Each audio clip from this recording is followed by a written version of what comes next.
चलो आज का क्लास हम लोग स्टार्ट करते हैं। हम लोग जो टॉपिक पढ़ रहे थे उसका नाम था रिलेशन। ठीक है, हम लोग जो टॉपिक पढ़ रहे थे उसका नाम क्या था? रिलेशन। और रिलेशन में हमने कार्टेशियन प्रोडक्ट देख रहे थे, कार्टेशियन प्रोडक्ट के थ्योरम्स के बारे में देख रहे थे। हमने टोटल आई होप मेरे ख्याल से 8 थ्योरम हम लोग देख लिए थे। अगला थ्योरम नंबर 9 हमें देखना है। ठीक है, तो थ्योरम नंबर 9।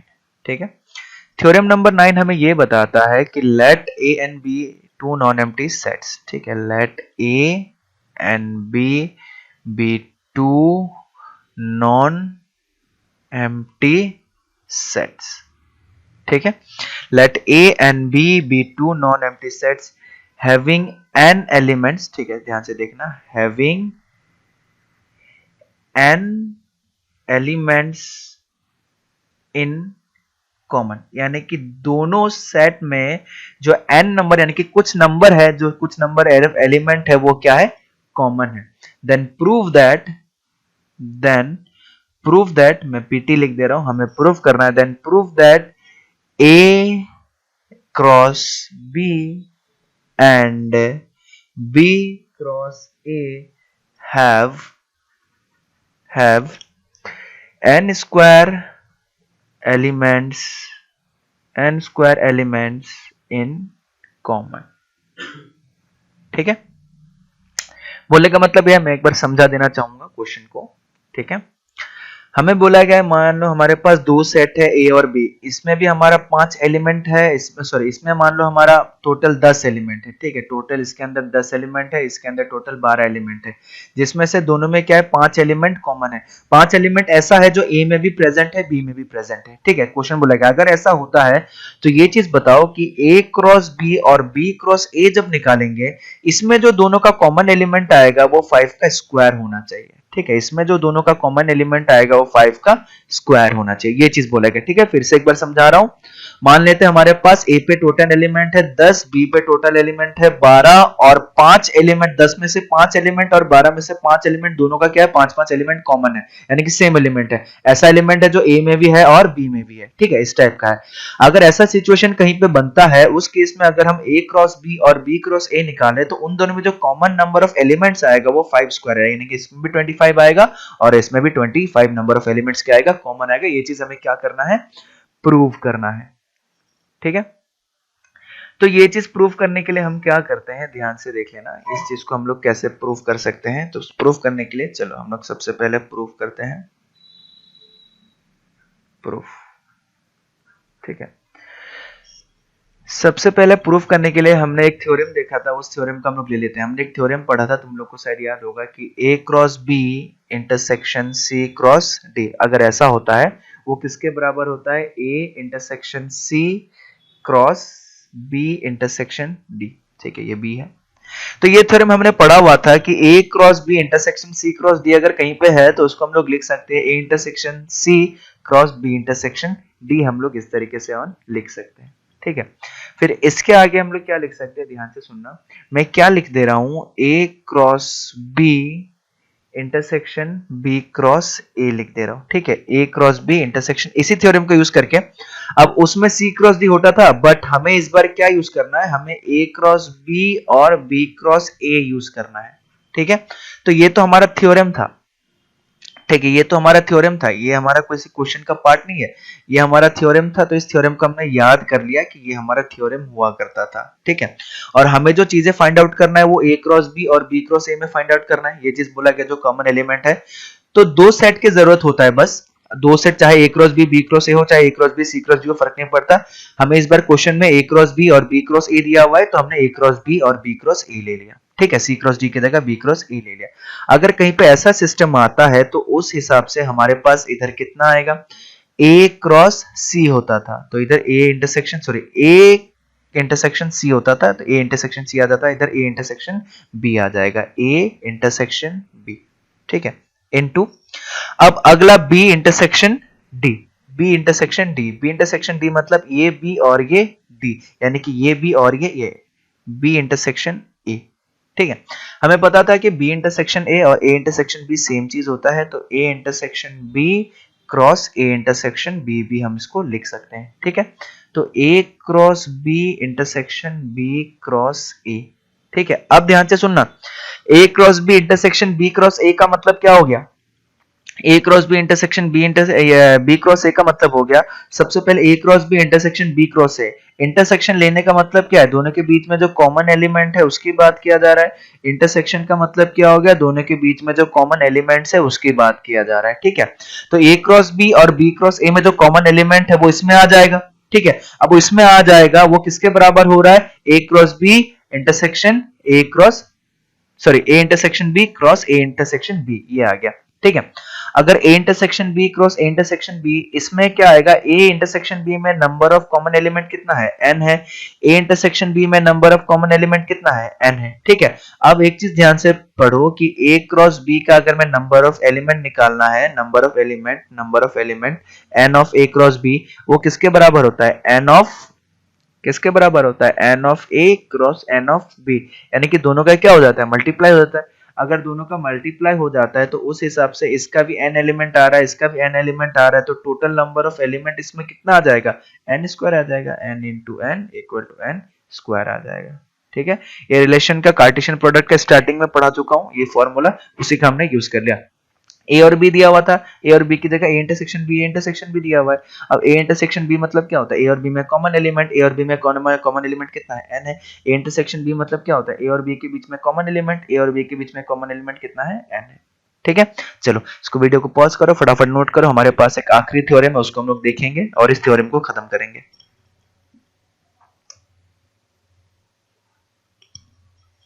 चलो ठीक है, हमारा आखिरी थ्योरम है थ्योरम नंबर 10। ठीक है, हमारे थ्योरम नंबर क्या 10 क्या बताता है? ध्यान से देखना, let A B any non empty set. ठीक है, let A B any non empty set such that A क्या है? कोई भी नॉन एम्प्टी सेट है, और किस तरीके का है? Such that A cross B equal to A cross C. ठीक है, हमारे पास क्या है? A cross B equal to A cross C. हमें क्या करना है? शो दैट अगर ये कंडीशन दिया जाए तो हमें ये चीज प्रूव करना है कि शो दैट, ये चीज दिखाना है कि बी इक्वल टू सी होता है। ठीक है, चलो हम लोग फटाफट प्रूव करते हैं इस चीज को। हम क्या ले लेते हैं? लेट, हम इस तरीके से ले लेते हैं, लेट बी एनी आर्बिटरी, ठीक है, any arbitrary element of B को जो है, ठीक है, जो हमारा स्मॉल बी है उसको बी का मैं कोई भी एक आर्बिटरी एलिमेंट ले रहा हूं। ठीक है, और हम ऐसे भी ले रहे हैं, अगला ऐसे भी ले रहे हैं, let a comma B belongs to A cross B. ठीक है, a comma B belongs to A cross B for all a belongs to A, हम ऐसे कंसीडर कर ले रहे हैं। ठीक है, ए कोमा बी को हम किसका एलिमेंट बोल रहे हैं? ए क्रॉस बी का एलिमेंट बोल रहे हैं। तो ए कोमा बी किसका, इसका मतलब क्या हो जाएगा? ए कोमा बी अगर ए क्रॉस बी का एलिमेंट है तो ए कोमा बी जो है वो ए क्रॉस सी का भी एलिमेंट हो जाएगा। ए क्रॉस सी का भी एलिमेंट हो जाएगा। क्यों हो जाएगा? ध्यान से इस चीज को समझना, क्यों ऐसा हो जाएगा? वो इसलिए होगा क्योंकि हमें क्वेश्चन में दिया हुआ है A cross B is equal to A cross C, तो कोई भी ए कोमा बी अगर ए क्रॉस बी का एलिमेंट है तो वही a comma b A cross C का भी एलिमेंट होगा, क्योंकि दोनों क्या है? बराबर है।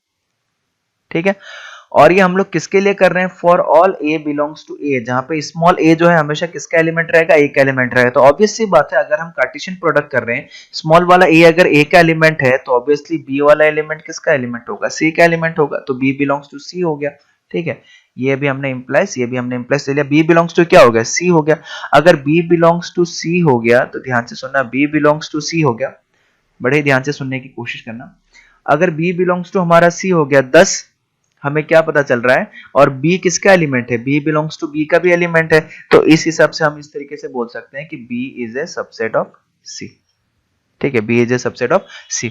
हम किस तरीके से बोल रहे हैं? क्योंकि b जो एलिमेंट है वो c का भी एलिमेंट है, b जो एलिमेंट है वो b का भी एलिमेंट है। b को हमने b का एलिमेंट लिया था, बट सॉल्व करने पे हमें पता चला कि हमारा जो b है वो c का एलिमेंट भी है। तो इससे क्या पता चल गया हमें? b is a subset of c। अभी तक हमें इक्वल प्रूफ नहीं हुआ, हमें ये प्रूफ हुआ कि b is a subset of c। ठीक है, b is a subset of c। चलो ऐसा लिख देते हैं, b is a subset of c। अगला हम लोग सेम चीज को थोड़ा सा और प्रूफ करने का कोशिश करेंगे। ठीक है, कि हम लोग ले लेते हैं now let C is an arbitrary element of C। ठीक है, C is an arbitrary element of C। तो हम ऐसा ले रहे हैं कि A cross C, A comma C belongs to A cross C for all A belongs to A, यानी कि A जो है हमेशा A का एलिमेंट ही रहेगा। अब A क्रॉस C किसके बराबर है? A क्रॉस C जो है, A क्रॉस C जो है वो A क्रॉस B के बराबर है, for all A belongs to A हो जाएगा। ठीक है, ये चीज हमने लिख दिया। अब ध्यान से देखना, A cross A comma C जो है A क्रॉस B का एलिमेंट है, तो इस हिसाब से हमें क्या पता चल रहा है कि ये जो C है, C किसका एलिमेंट हो गया? C बिलोंग्स टू B हो गया। ठीक है, अब ध्यान से सुनना, C जो C का भी एलिमेंट है, C जो B का भी एलिमेंट आ गया। ठीक है, तो इस केस से हमें क्या पता चल रहा है? हमारा जो C है, C is a subset of क्या हो गया? B हो गया। ठीक है, तो हमें क्या पता चला? हमें B is a subset of C पता चला, C is a subset of B पता चला। अगर कोई भी दो सेट ऐसा होता है, एक दूसरे का सबसेट हो जाता है, तो उस केस में हमारा क्या हो जाता है? B इक्वल टू C हो जाता है। ठीक है, कोई भी दो सेट अगर एक दूसरे का सबसेट होता है, उसका मतलब दोनों सेट कैसा है? बराबर है। ये चीज हमने प्रूफ कर दिया। ठीक है, तो ये हमारा जो थ्योरम्स वाला पार्ट था, ये थ्योरम वाला पार्ट हमारा क्या हो गया? हल्का फुल्का खत्म हो गया। ठीक है, थ्योरम वाला पार्ट जो है हमारा हल्का फुल्का खत्म हो गया। अब हम लोग क्या करेंगे? प्रॉपर रिलेशन में घुसेंगे, प्रॉपर रिलेशन में जाएंगे। ठीक है, प्रॉपर रिलेशन हम लोग स्टार्ट करेंगे अब। ठीक है, चलो, ये हमारे थ्योरम्स जो था, थ्योरम्स हमारा खत्म हो गया। इसी थ्योरम से रिलेटेड हम कुछ कुछ क्वेश्चंस करेंगे। मैंने तुम लोगों को क्वेश्चंस ऑलरेडी दे रखा था। ठीक है, बट क्या करेंगे, मैं फिर से उस क्वेश्चंस को भेज दूंगा। ठीक है, तो हम लोग रिलेशन पढ़ रहे थे। रिलेशन से पहले हमें कुछ कुछ टॉपिक्स जानना जरूरी होता है। ऑर्डर पेयर किसको बोलते हैं? कार्टेशियन प्रोडक्ट किसको बोलते हैं? ठीक है, तो अभी हम लोग क्या करेंगे? रिलेशन वाले टॉपिक को स्टार्ट करेंगे। तो हम लोग स्टार्ट करते हैं रिलेशन। ठीक है, हम लोग रिलेशन वाले टॉपिक को स्टार्ट करते हैं।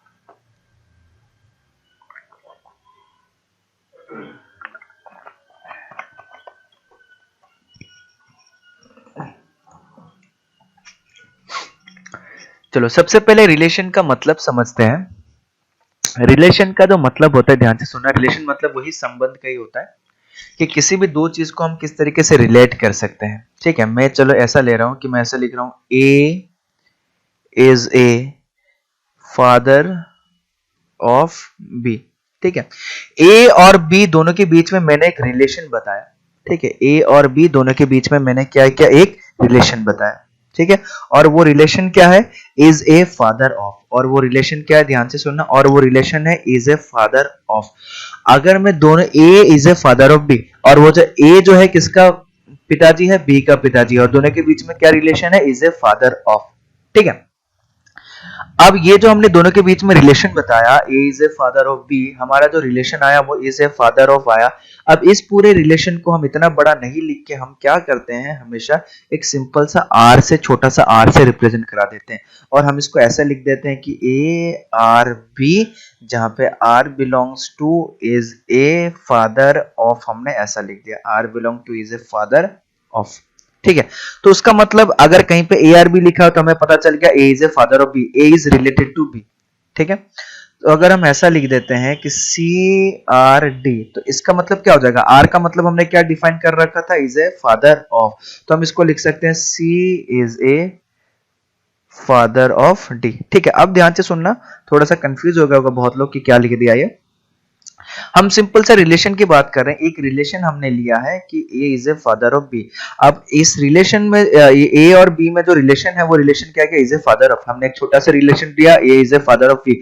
दो ऑब्जेक्ट लिया हमने, एक लिया ए, दूसरा लिया बी, और दोनों के बीच में हमने एक रिलेशन बनाने की कोशिश की, और वो रिलेशन क्या बना? Is a father of. तो दोनों के बीच में रिलेशन क्या है? आर। तो उस आर जो रिलेशन है, उस ये जो is a father of relation है, उसको हमने किससे रिप्रेजेंट कर दिया? आर से रिप्रेजेंट कर दिया। छोटा बना के हमें बार बार is a father of, is a father of, is a father of नहीं लिखना पड़े, इसलिए हमने क्या किया? उसको एक छोटा एक वर्ड, इंग्लिश लेटर आर से रिप्रेजेंट कर दिया। ठीक है, तो हम अगर कहीं पे अगर अभी जाके अगर रिलेशन को इस तरीके से लिखने का तरीका होता है, कहीं पे अगर ऐसा लिख दे सी आर डी, और हमें पता है कि आर का मतलब हम क्या रिलेशन डिफाइन कर चुके थे? Is a father of. तो सी आर डी का मतलब क्या होगा? C is a father of D.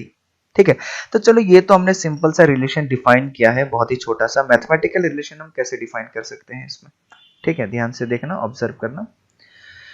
Are एक रिलेशन हम ले रहे हैं, आर इज ले रहे हैं इज ग्रेटर देन। अगर कहीं पे ऐसा आता है X R Y, X is related to Y, X R से रिलेटेड है, किस तरीके से रिलेटेड है एक्स आर से, X is greater than Y. इसको हम लोग किस तरीके से पढ़ेंगे कि X is greater than Y, ठीक है। तो दो चीज के बीच में रिलेशन जो होता है, उस रिलेशन को हम सिंपल सा, इतना बड़ा रिलेशन नहीं लिख के, हम इसी रिलेशन का एक छोटा सा नंबर क्या कर सकते हैं, आर से डिफाइन कर सकते हैं, ठीक है। तो अगर मैं ऐसा लिखता हूं 3r2, तो इसको हम लोग क्या लिख सकते हैं, 3 इज ग्रेटर देन 2, ठीक है। लेकिन अगर मैं ऐसा लिख दूं कि 4r3, क्या ये पॉसिबल हो पाएगा, 4 इज ग्रेटर देन 2, क्या ये हो पाएगा, ये नहीं हो पाएगा, क्योंकि 4 जो है कभी भी 2 से बड़ा नहीं होता है, 4 हमेशा क्या होता है, 2 से छोटा होता है। तो ये रिलेशन पॉसिबल नहीं होगा, तो हम इसको क्या करेंगे, ऐसे लिखेंगे, यानी कि 4 इज नॉट रिलेटेड टू 3। इसका मतलब क्या होगा, 4 इज नॉट रिलेटेड टू 3, ठीक है। ठीक है, तो हम इस पूरे चीज को अच्छे से एक बार हम लोग समराइज कर सकते हैं कुछ इस तरीके से, ध्यान से देखना कि अगर हमारे पास कहीं पे ऐसा लिखा हुआ है ए आर बी, तो हम इसको देख के क्या समझ सकते हैं, A is related to B under relation R, ठीक है। कहीं पे अगर ऐसा लिखा हुआ है, उसका मतलब ए जो है बी से रिलेटेड है अंडर रिलेशन आर, और रिलेशन कुछ भी आ सकता है, is a father of, is greater then, is less then, is plus minus, कुछ भी रिलेशन हो सकता है, हमें नहीं पता। अगर कहीं पे ऐसा लिखा हुआ है, तो इसका मतलब A is not related to B under relation R, ठीक है। ये तो हो गया, इस तरीके से दिखाते हैं, ठीक है। एक और पॉइंट हम लोग लिखने की कोशिश करेंगे कि रिलेशन इज ऑल्सो रिप्रेजेंटेड, ठीक है, relation is also represented in the form of relation is also represented in the form of ordered pairs, ठीक है। रिलेशन जो होता है उसको हम लोग क्या करते हैं, ऑर्डर पेयर के फॉर्म में भी लिखते हैं, यानी कि कहीं पे अगर ऐसा लिखा हुआ है A is related to B, इसी चीज को हम ऐसे भी लिख सकते हैं कि A comma B belongs to R, ठीक है। A is related to B या फिर A comma B belongs to R, same चीज है, ठीक है। जैसे हम एक एग्जांपल लेने की कोशिश करते हैं, वही पिछला वाला एग्जांपल टाइप ही एक लेते हैं, पिछले वाले जैसा ही एक एग्जांपल लेते हैं, ठीक है। एग्जांपल कुछ इस तरीके से लेते हैं, आर एक रिलेशन है, ठीक है, आर एक रिलेशन है, जहां पे आर का मतलब हम लोग बोल रहे हैं इज लेस देन, ठीक है। आर का मतलब हमने क्या बोल दिया, इज लेस देन। अगर अब कहीं पे अगर ऐसा लिखा हुआ है एक्स आर वाई, तो उसका मतलब हमें क्या समझ में आएगा, X is less than Y, ठीक है। या फिर इसी रिलेशन को हम ऐसे भी लिख सकते हैं, X comma Y belongs to R, ठीक है, x comma Y belongs to are.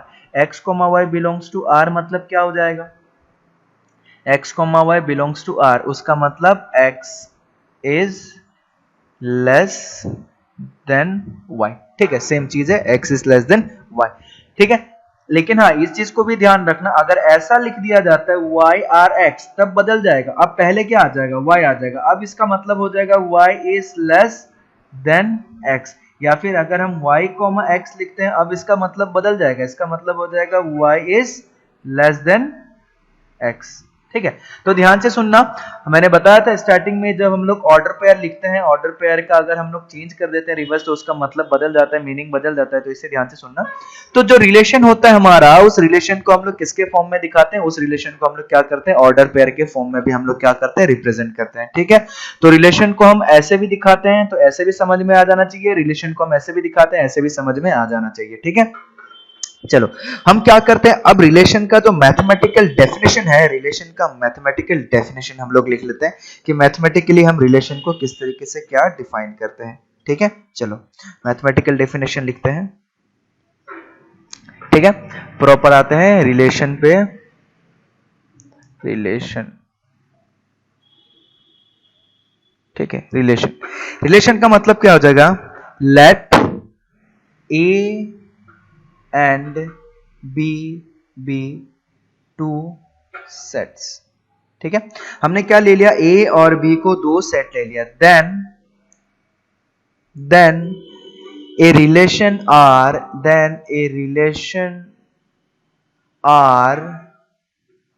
from A to B। ठीक है, then a relation R from A to B is a, ठीक है, मैं यहां लिख देता हूं, is a subset of A cross B।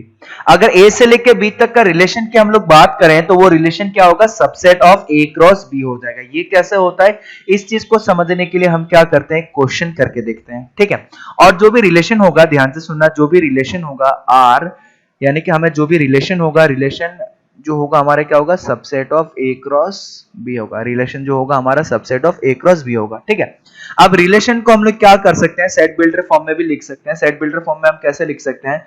कोई भी अगर रिलेशन दिया हुआ है R, तो उसका मतलब क्या होगा? रिलेशन को हम लोग किसके फॉर्म में लिखते हैं? ऑर्डर पेयर के फॉर्म में लिखते हैं। और सेट बिल्डर फॉर्म में जो सबसे पहले लिखा जाता है R का मतलब वही होता है जहां पे क्या होगा? X बिलोंग्स टू A, ठीक है, and Y belongs to B under relation R, under relation R। ठीक है, तो जो हमारा रिलेशन होता है उसको हम लोग सेट बिल्डर के फॉर्म में भी लिख सकते हैं। सेट बिल्डर के फॉर्म में कैसे लिख सकते हैं? ऐसे लिख सकते हैं, यानी कि R जो होगा हम उसको ऑर्डर पेयर के फॉर्म में लिखेंगे। इसका मतलब क्या बताया जा रहा है? ध्यान से समझना। हमारा R जो होगा उसको हम ऑर्डर पेयर के फॉर्म में लिखेंगे, और ऑर्डर पेयर का जो पहला एलिमेंट होगा वो X का होगा, ऑर्डर पेयर का जो दूसरा एलिमेंट होगा वो B का होगा, और कौन से? अंदर रिलेशन R रिलेशन को फॉलो करते हुए। ठीक है, ये कब होगा? When relation from A to B, A से लेके B तक जब रिलेशन होगा। ठीक है, चलो इसका एक एग्जांपल हम देखेंगे, तब समझ में आएगा कि इसको subset of A cross B क्यों बोला गया है। Subset of A cross B क्यों बोला गया, तब समझ में आएगा। ठीक है, तो चलो इसको समझने के लिए हम क्या करते हैं? एक एग्जांपल ले लेते हैं। ठीक है, एक एग्जांपल ले लेते हैं कुछ इस तरीके से एग्जांपल। ठीक है, हम चलो ऐसा ले लेते हैं, एक सेट ले लेते हैं ए का वैल्यू लेते हैं 1 2 3। ठीक है, एक सेट ले लेते हैं बी का वैल्यू ले लेते हैं 2 3 4। ठीक है, 2 3 4, और हम एक रिलेशन बता देते हैं कि एक रिलेशन है मेरे पास R X, Y। ठीक है, जहां पे X बिलोंग्स टू A होना चाहिए और Y बिलोंग्स टू B होना चाहिए, और जो रिलेशन है कुछ इस तरीके से होना चाहिए, X plus Y greater than और इक्वल टू, चलो ऐसे लिख देते हैं, X plus Y greater than, ठीक है, X प्लस वाई हमारे पास ग्रेटर देन 5 होना चाहिए। ठीक है, x plus Y greater than 5 होना चाहिए, ग्रेटर देन और इक्वल टू 5 बोल देते हैं। चलो x plus Y greater than और इक्वल टू 5, ये इस तरीके से हमें दिया गया और बोला गया कि इस रिलेशन को फाइंड आउट करो, फाइंड r। ठीक है, फिर ऐसे बोला गया फाइंड r, हमें रिलेशन फाइंड आउट करना है कि रिलेशन क्या आएगा। ठीक है, चलो सबसे पहले हम लोग क्या निकाल के देखते हैं? a क्रॉस b निकाल के देखते हैं कि a क्रॉस b हमारे पास क्या आएगा। हम a क्रॉस b निकालने का कोशिश करते हैं। जैसे ही हम a क्रॉस b निकालेंगे तो a क्रॉस b हमारे पास कितना आएगा? 1,2 आएगा, 1,3 आएगा, 1,4 आएगा। ठीक है, 2,2 आएगा, 2,3 आएगा, 2,4 आएगा, फिर 3,2 आएगा, 3,3 आएगा और 3,4 आएगा। ठीक है, ये हमने क्या a क्रॉस b को लिख लिया। अब हमें रिलेशन निकालना है। ठीक है, अब रिलेशन कैसा है? जो x, y है, यानी कि जो फर्स्ट कोऑर्डिनेट और सेकंड कोऑर्डिनेट है, दोनों को अगर ऐड करूं या तो 5 या फिर 5 के बराबर होना चाहिए। अब a क्रॉस b में जितने भी ऑर्डर पेयर पॉसिबल हो सकता है, a से लेके b तक का सारा हमने लिख दिया। a से लेके b तक का जितना ऑर्डर पेयर पॉसिबल हो सकता है, सारा का सारा ऑर्डर पेयर हमने लिख दिया। ठीक है, अब इसमें से हमें ऐसा नंबर चूज करना है, ऐसा ऑर्डर पेयर चूज करना है जिसका फर्स्ट एलिमेंट और सेकंड एलिमेंट को ऐड करो तो क्या आना चाहिए? 5 के बराबर या फिर 5 के बड़ा। चलो 1 + 2 कितना आता है? 3। ये नहीं हो सकता। 1 + 3 4, 1 + 4 5, हाँ ये हो सकता है। तो 1,4 एक एलिमेंट आ जाएगा, दूसरा 2,2 नहीं आ सकता, 2,3 आएगा। यस, 2,4 6 होता है, ये आ जाएगा। 3,2 आ जाएगा, 3,3 आ जाएगा और 3,4 आ जाएगा। तो ये था हमारा A क्रॉस B और ये आ गया हमारा रिलेशन। रिलेशन को हमने कैसे निकाला, ध्यान से सुन लेना, समझ लेना मैं क्या बताने की कोशिश कर रहा हूं। हमने A क्रॉस B लिख लिया, ठीक है। अब हमें रिलेशन बोला गया from A to B, A to B मतलब A क्रॉस B के बारे में बात करेंगे। फ्रॉम B टू A बोला जाता तो B क्रॉस A की बात करते हैं, ठीक है। Relation from A to B, R जो है R is a relation, R is a relation from A to B, ठीक है। R is a relation from A to B, ठीक है। आगे समझ में, R is a relation from A to B, तो R एक रिलेशन। अब R को ध्यान से ऑब्जर्व करो, R क्या है। R में एलिमेंट है 1,4, ठीक है। R में एलिमेंट है 1,4, 1,4 एलिमेंट A क्रॉस B में भी है। R में एलिमेंट है 2 क्रॉस 3, 2 क्रॉस 3 एलिमेंट इसमें भी है। R में एलिमेंट है 2,4, 2,4 A क्रॉस B में भी है। R में एलिमेंट है 3,2, 3,2 A क्रॉस B में भी है। R में एलिमेंट है 3,3, 3,3 एलिमेंट इसमें भी है। R में एलिमेंट है 3,4, 3,4 इसमें एलिमेंट इसमें भी है। बट A क्रॉस B में 3 एलिमेंट और एक्स्ट्रा है, और R का जितना एलिमेंट है सारा का सारा एलिमेंट किसमें प्रेजेंट है, A क्रॉस B में प्रेजेंट है। तो इससे हम क्या बता सकते हैं कि हमारा जो R है, हमारा जो रिलेशन निकला वो क्या निकला, subset of A cross B निकला, ठीक है। यानी कि जो भी रिलेशन होता है वो रिलेशन क्या होता है, subset of A cross B।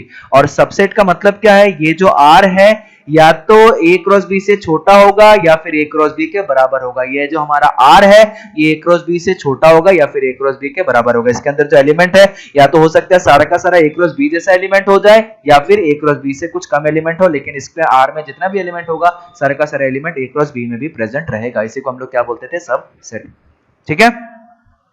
चलो ये सबको समझ में आ गया। अब मैं क्या करता हूं, इसी रिलेशन को मैं तुम लोगों को एरो डायग्राम के फॉर्म में समझाने की कोशिश करता हूं, 1 2 3 2 3 4, ठीक है। चलो इसको मैं क्या करता हूं, यहां से इरेज कर दूंगा, ध्यान से देख लेना, ठीक है। यहां से इरेज कर दूंगा और तुम लोग वीडियो को पॉज करके नोट कर लेना, ठीक है। मैं यहां से इरेज कर दे रहा हूं, ठीक है। अब रिलेशन को एरो डायग्राम के फॉर्म में हम दिखाएंगे कि रिलेशन को एरो डायग्राम के फॉर्म में हम लोग कैसे लिख सकते हैं। सबसे पहले एरो डायग्राम में क्या करते हैं, हम दो बॉक्स बनाते हैं और हमारे रिलेशन कहां से कहां तक बोला है, फ्रॉम A टू B। यानी कि सबसे पहले हम किसको लिखेंगे, A को लिखेंगे और उसके बाद B को लिखेंगे। A में कौन सा एलिमेंट है, चलो A में कौन सा एलिमेंट है, 1 है, 2 है और 3 है। B में कौन सा एलिमेंट है, 2 है, 3 है और 4 है, ठीक है। अब इसके बीच में A से लेके B तक हमें क्या निकालना है, रिलेशन निकालना है। कौन सा रिलेशन, R। A से लेके B तक हमें R रिलेशन निकालना है। और ये R रिलेशन है क्या, R रिलेशन इस तरीके का है, यानी कि ऑर्डर पेयर, रिलेशन में जो ऑर्डर पेयर बन रहा था वो किस किस के बीच में बन रहा था, 1 2 1 3 1 4 के बीच में बन रहा था। रिलेशन में जो ऑर्डर पेयर बन रहा था 1 4 के बीच में बन रहा था, ठीक है। फिर 2 जो है 2 3 के बीच में बन रहा था और 2 जो है 2 4 के बीच में बन रहा था ऑर्डर पे, ठीक है। 3 जो है 3 2 के बीच में बन रहा था, 3 जो है वो 3 के बीच में भी बन रहा था, 3 जो है 3 4 के बीच में भी बन रहा था, ठीक है। दोनों में हल्का सा डिफरेंस है। जब हम लोग एक कार्टेशियन प्रोडक्ट का एरो डायग्राम निकालते थे और इसमें जो एरो डायग्राम निकाला है, दोनों में डिफरेंस क्या है, इसमें क्या कर दिया, थोड़ा सा हमने चीजों को समेट लिया। समेटने का मतलब ये है कि A क्रॉस B में हम लोग सारा ऑर्डर पेयर लिख देते थे। अब हम लोग यही ऑर्डर पेयर लिख रहे हैं जो R में पॉसिबल है। हमारा R का ऑर्डर पेयर क्या था, R जो हमने अभी निकाला था, R क्या था हमारा, 1,4 मिला था, 2,3 मिला था, 2,4 मिला था, 3,2 मिला था, 3,3 मिला था और 3,4 मिला था। इस बार जो है हम रिलेशन को दिखा रहे हैं, जो R रिलेशन है, R रिलेशन में कौन कौन सा ऑर्डर पेयर किस किस से रिलेटेड है वो दिखा। 1 जो है 4 से रिलेटेड है, 2 जो है 3 से रिलेटेड है, 2 जो है 4 से रिलेटेड है, 3 जो है 2 से रिलेटेड है, 3 जो है 3 से रिलेटेड है, 3 जो है 4 से भी रिलेटेड है। तो ऐसी चीज को हमने क्या किया, एरो डायग्राम के फॉर्म में भी हमने क्या किया, रिप्रेजेंट करते हैं, ठीक है। तो एक ही क्वेश्चन को हम एरो डायग्राम के फॉर्म में भी लिख सकते हैं, इसी क्वेश्चन को हम क्या कर सकते हैं, नॉर्मली आर के फॉर्म में निकाल के लिख सकते हैं, ठीक है। डायग्रामेटिकल भी हम शो कर सकते हैं, ठीक है। और इस टाइप के डायग्राम को हम क्या बोलते थे, एरो डायग्राम, ठीक है। तो कंफ्यूज मत हो जाना और भूलना नहीं, इस तरीके के डायग्राम को हम लोग बोलते थे एरो डायग्राम, एरो डायग्राम, ठीक है। चलो फटाफट इसको नोट कर लो, वीडियो को पॉज कर लो।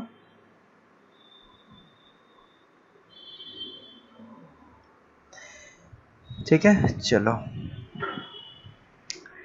अगला हम लोग देखते हैं कि टोटल नंबर ऑफ रिलेशन, ठीक है, ध्यान से सुनना। टोटल नंबर ऑफ रिलेशन अगला जो हमारा टॉपिक है वो हमारा है total number of relations. Total number of relations, ठीक है, यानी कि टोटल नंबर ऑफ रिलेशन कितना हो सकता है, इस चीज के बारे में हमको डिस्कस करना है, ठीक है। टोटल नंबर ऑफ रिलेशन, ध्यान से सुनना, total number of relation, relation जो होता है, मैं फिर से बताने की कोशिश कर रहा हूं, रिलेशन जो होता है क्या होता है, subset of A cross B होता है। रिलेशन क्या होता है, subset of A cross B होता है। Relation is a subset of A cross B, ठीक है। अब ए क्रॉस बी का जितना पॉसिबल सबसेट होगा सबको हम लोग रिलेशन बोल सकते हैं, ठीक है। मैंने पावर ऑफ सेट पढ़ाया था, और जितना भी पॉसिबल नंबर ऑफ सबसेट जो होता है, पॉसिबल नंबर ऑफ सबसेट जो होता है, पॉसिबल नंबर ऑफ सबसेट जो होता है, उसी को हम लोग किस नाम से जानते थे, पावर ऑफ सेट के नाम से भी जानते थे, पावर ऑफ सेट के नाम से भी जानते थे, ठीक है। तो पावर ऑफ सेट के बारे में मैं फिर से थोड़ा सा बता देना चाहूंगा कि पावर ऑफ सेट हमारा क्या था, ठीक है। पावर ऑफ सेट मतलब, अब मान लो मैंने एक सेट लिख दिया ए में एलिमेंट लिख दिया 1 2, ठीक है, 1 2 दो एलिमेंट लिख दिया हमने ए में। अब ए का कितना सबसेट पॉसिबल हो सकता है, सबसे पहला 5 होगा, उसके बाद 1 होगा, उसके बाद 2 होगा, और उसके बाद 1,2 होगा। इन सबको मिला के अगर हम एक सेट बना देते हैं, इन सारे सबसेट को मिला के अगर हम एक सेट बना देते हैं, तो उसको हम लोग क्या बोलते हैं, पावर ऑफ सेट, और उसको ऐसे रिप्रेजेंट करते हैं, ठीक है। अब ये तो हो गया पावर ऑफ सेट। अब total number of elements in power of set, यानी कि पावर ऑफ सेट में टोटल कितना एलिमेंट्स होगा, ठीक है। ध्यान से सुनना, ये कैसे पता लगाते हैं, ए में कितना एलिमेंट है, यानी कि नंबर ऑफ ए में कितना एलिमेंट है 2, तो जो number of element in power of set, number of elements in power of set, power of set of A, यानी कि ए का पावर ऑफ सेट में टोटल कितना नंबर ऑफ एलिमेंट होगा 2 स्क्वायर, ठीक है। तो इसको कितना हो जाएगा 4, क्योंकि मैंने बताया था कि अगर n में, सॉरी, अगर a में अगर m एलिमेंट होता है, a में अगर m नंबर ऑफ एलिमेंट होता है, तो पावर ऑफ a में 2 to the power m element होगा, ठीक है। Number of power of element में कितना होगा, 2 to the power m element होगा, ठीक है। ये सारे चीजें मैं ऑलरेडी डिस्कस कर चुका हूं, ऑलरेडी बता चुका हूं। सेट वाले चैप्टर में किसी को दिक्कत है तो जाके वो चीज पढ़ सकता है, देख सकता है, ठीक है। तो अगर एक सेट में m नंबर ऑफ एलिमेंट है, तो उसके पावर ऑफ सेट में 2 to the power m number of element होगा। और पावर ऑफ सेट का मतलब क्या हो गया, जितना उसका पॉसिबल सबसेट है उन सबको मिला देते हैं, जितना इसका पॉसिबल सबसेट है उन सबको मिला देते हैं, हमें क्या मिल जाता है, पावर ऑफ सेट मिल जाता है, ठीक है। अब ध्यान से सुनना, अब हम आते हैं हमारे असली टॉपिक पे। ये तो मैंने पावर ऑफ सेट को एक्सप्लेन करा दिया, किसी को अगर याद नहीं है तो वो पढ़ सकता है, फिर से देख सकता है, ठीक है। पावर ऑफ सेट मतलब पॉसिबल सबसेट कितना हो सकता है, इस चीज के बारे में बोला जाता है, ठीक है। अब ध्यान से ऑब्जर्व करना, R जो है क्या है, A क्रॉस B का सबसेट है। R जो है A क्रॉस B का सबसेट है। अगर A क्रॉस B का सबसेट है तो A क्रॉस B का कितना सबसेट हो सकता है, ठीक है। तो अगर मैंने बोल दिया कि number of element of A अगर m है, number of element of B अगर n है, ठीक है, तो टोटल नंबर ऑफ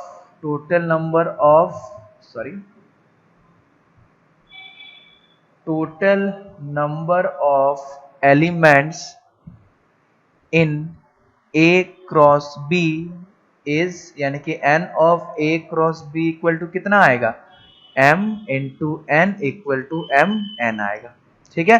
तो total number of element in A cross B कितना है, m cross n, ठीक है। तो A cross B में टोटल कितना एलिमेंट हो गया, A cross B में टोटल एलिमेंट हो गया m cross n। अगर A cross B में m cross n एलिमेंट है, तो number of possible subsets of A cross B, तो A क्रॉस B का जो पॉसिबल सबसेट होगा, वो पॉसिबल सबसेट कितना होगा, 2 to the power m into n, ठीक है। तो A क्रॉस B का टोटल पॉसिबल सबसेट कितना होगा, 2 टू द पावर mn, और 2 टू द पावर mn ही क्या होता है, सबसेट होता है किसका, A क्रॉस B का। और A क्रॉस B का total number of possible subset कितना होगा, 2 टू द पावर mn, और पॉसिबल सबसेट ही क्या होता है, रिलेशन होता है। तो टोटल कितना रिलेशन पॉसिबल हो सकता है, तो total number of possible relation,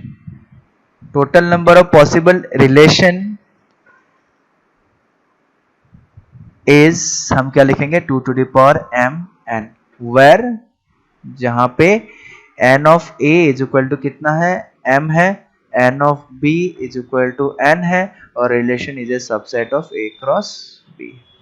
ठीक है, यानी कि possible number of total relation, total subset बोलूं या total relation of A cross B बोलूं, ठीक है, तो वो कितना हो जाएगा 2 to the power m n। ठीक है, तो इस पॉइंट को याद रखना, जिसमें से m क्या होगा number of element of A, b क्या होगा number of element of b। ठीक है, तो इस चीज को याद रखना किसी भी हालत में। ठीक है, चलो अब हम क्या करते हैं इस चीज को, ठीक है, अब हम क्या करते हैं आज का क्लास हम यहीं पे खत्म करते हैं, बाकी हम लोग नेक्स्ट क्लास में स्टार्ट करेंगे। ठीक है, तो नेक्स्ट क्लास में हम रिप्रेजेंटेशन ऑफ रिलेशन के बारे में डिस्कस करेंगे। ठीक है, फिर नेक्स्ट क्लास में हम लोग ग्राफिकली भी डिस्कस करेंगे। नेक्स्ट क्लास में हम लोग डोमेन और रेंज के बारे में भी डिस्कस करेंगे। ठीक है, उसके बाद इनवर्स रिलेशन क्या होता है उस चीज के बारे में भी डिस्कस करेंगे। ठीक है, तो हमारा चैप्टर ज्यादा नहीं बचा है, अब 1 से 2 क्लास बचा हुआ है, उसके बाद हमारा जो रिलेशन वाला चैप्टर है वो चैप्टर क्या हो जाएगा खत्म हो जाएगा। ठीक है, और इस चीज को ध्यान रखना जैसे ही चैप्टर खत्म होगा इस चैप्टर पे मैं टेस्ट लूंगा। ठीक है, चलो तो आज का क्लास हम यहीं पे खत्म करते हैं। Thank you.